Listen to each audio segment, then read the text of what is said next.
বন্ধুরা, এখন ঘড়িতে বাজে বেলা 11টা, কিন্তু এখন 11টা বাজে তো গুড মর্নিং তবুও দিতে বাধ্য হলাম। কেন? প্রথমে আজকে ব্লগটা শুরু করলাম।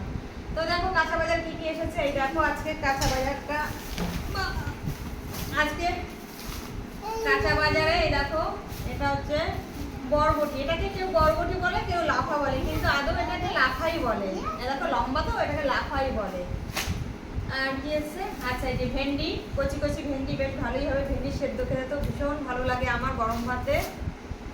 আর পুঁই শাক, পুঁই শাকটা দিয়ে ঘ্যাট হবে। শাক ফুরিয়ে গেছিলো, ফ্রিজে শাক নেই, তাই জন্য আনতে বাধ্য হলাম। আর সব এই যে গোল গোল কাঁচা লঙ্কা, গোল কাঁচা লঙ্কা। আর সবচাইতে এই দেখো বন্ধুরা, তোমাদের দাদা ভাই তো বাড়ি নেই, তো গুড় কিনেছি 1 কেজি, আর তার জন্য এই আমগুলো নিয়ে এসেছি।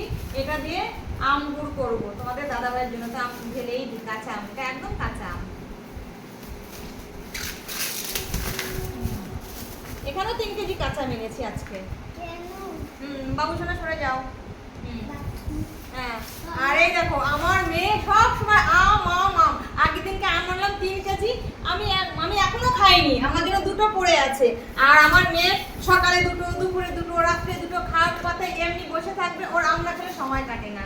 এই দেখো আবার ওরই কারণে আজকে আবার নিয়ে আসলাম 3 কেজি। তা তুমি খাবে না তো আম এখান থেকে? আমার আগের দিনের মাত্র 2টো আম আছে, এখন আমি খাইনি। এই দেখো এই আমগুলোর সাইজগুলো ঠিক আছে না?